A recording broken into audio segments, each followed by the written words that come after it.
खबर यूपी के जिला मैनपुरी से है, जहां मैनपुरी जनपद के शीतला माता मंदिर परिसर पर बने कादम्बरी रंगमंच के पंडाल पर केंद्र सरकार के 9 वर्ष पूर्ण होने के उपलक्ष्य में एक जनसभा का आयोजन किया गया। देखिए मैनपुरी से दीपू सिंह की रिपोर्ट। उत्तर प्रदेश में खासकर मैनपुरी की बात करें, कब सपना साकार होगा भाजपा जो यहाँ कमल खिल पाए। लोकसभा 1996 से लेकर अब तक देखिए, कामयाब नहीं रहे। मैं जब छोटा था तो मैं सुनता था कि अमेठी में और नेहरू गांधी खानदान का पत्ता नहीं हिलता और उनकी लगातार विरासत को लोग तिलक लगाएंगे, लेकिन हमारी एक सामान्य सी नेता ने ऐसा खदेड़ा कि राहुल गांधी को केरल में जगह मिली।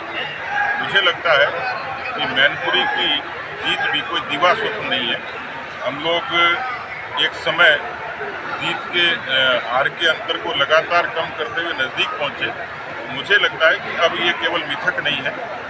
जहां हमारी जो कमज़ोर सीटें जिसमें हम हारे, और मुझे लगता है कि जिस तरीके से पार्टी ने जेपी नड्डा जी के नेतृत्व में रणनीति बनाई है, यहाँ के सब लोग लगेंगे तो ये केवल मिथक नहीं रहेगा, ये केवल सपना नहीं रहेगा। इसको भारतीय जनता पार्टी का कार्यकर्ता और मैनपुरी की जनता निश्चित रूप से साकार करेगी। तो अमेठी की तरह क्या लगता है आप भाजपा के द्वारा करवाया गया जिसमें मैनपुरी की सीट रेड जोन?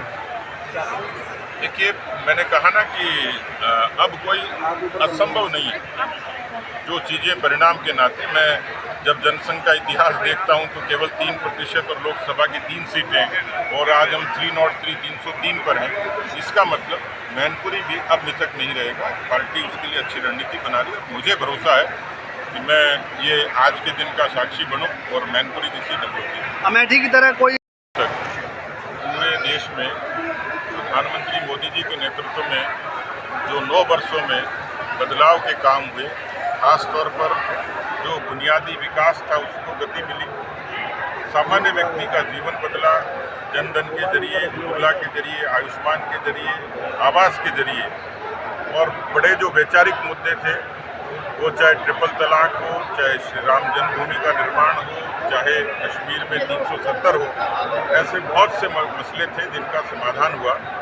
और इसलिए हर दर तक और हर घर तक भारतीय जनता पार्टी का कार्यकर्ता मोदी सरकार की इन उपलब्धियों को पहुंचाने के लिए अलग तरीके के उपक्रमों से, जिसमें घर घर संपर्क की है, जिसमें प्रबुद्धजनों से संवाद है, जिसमें व्यापारियों से संवाद है, तो कुल मिलाकर इस पूरे 1 महीने के कालखंड में मोदी सरकार की उपलब्धियों को लोगों के बीच में ले जाएंगे और एक जन चेतना का काम करेंगे, इस उद्देश्य के साथ कि 2024 में एक बार फिर से देश का नेतृत्व मोदी जी करेंगे। राजस्थान राइफल से मुझे आज ये गर्व है कि मैं जब मोदी जी की उपलब्धियां पढ़ रहा था तो मुझे सबसे ज्यादा गौरव हुआ कि भारत की सेना विश्व की दूसरी बड़ी सेना है, लेकिन उनके पास बुलेट प्रूफ जैकेट नहीं होती थी, आइस बूट नहीं होते थे, अच्छे उपकरण नहीं होते थे। भारत की सेना संसाधनों से पिछड़ी हुई थी। मोदी जी ने भारत की सेना को इतना ताकतवर बना दिया कि दुश्मन के घर में भी घुसकर अपने अपमान का बदला लेने की ताकत भारत की सेना में पैदा हुई। 411 तरीके के उपकरण भारत की सेना बनाती है और केवल खुद के काम नहीं करती है। जो भारत दुनिया का सबसे बड़ा हथियारों का आयातक था, आज 75 देशों में भारत की सेना के बने हुए हथियार दुनिया की सेना खरीदी और इसने सुरक्षा भी दी, सम्मान भी दिया, स्वाभिमान भी दिया। इसलिए इस मौके पर खासतौर पर प्रधानमंत्री मोदी जी के नेतृत्व में हिंदुस्तान ने तरक्की करी है, सामान्य मानव के जीवन को बदला है, हिंदुस्तान का मान ऊंचा किया है। पूरे ग्रंथ और किताब लिखी जा सकती है, कथाएं आयोजित की जा सकती हैं, लेकिन आज के दिन इतना ही कहूंगा। मैं जब यहाँ आया तो मुझे पत्रकार भाइयों ने पूछा कि राहुल गांधी जी विदेश यात्रा पर हैं और भारत के खिलाफ बोल रहे हैं। मैंने कहा उनकी उम्र बढ़ गई लेकिन समझ नहीं पड़ी। उन्होंने शायद भारत के दूसरे नेताओं को न देखा और न पढ़ा, क्योंकि उनके नाना से लेकर उनके पिताजी का इतिहास ऐसा ही है जो भ्रष्टाचार की बुनियाद पर टिका है। जो जाति पंथ और मजहब के वोट बैंक पर टिका है।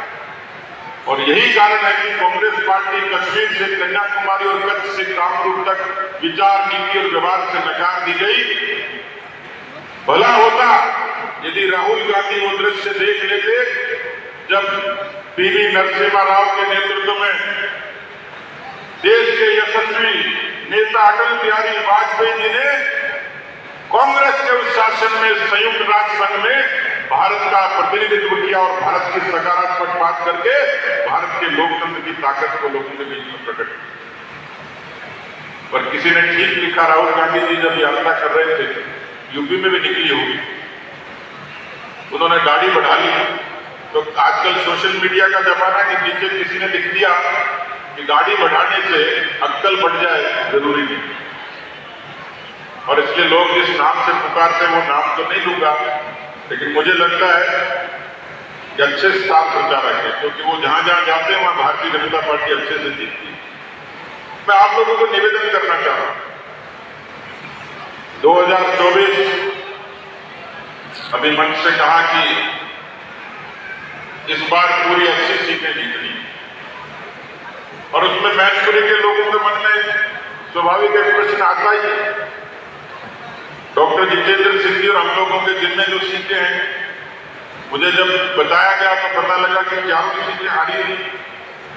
आदमी जीतने वाली सीट पे जाता है और इसी जगह कार्यक्रमों का भी आयोजन कर रहा है।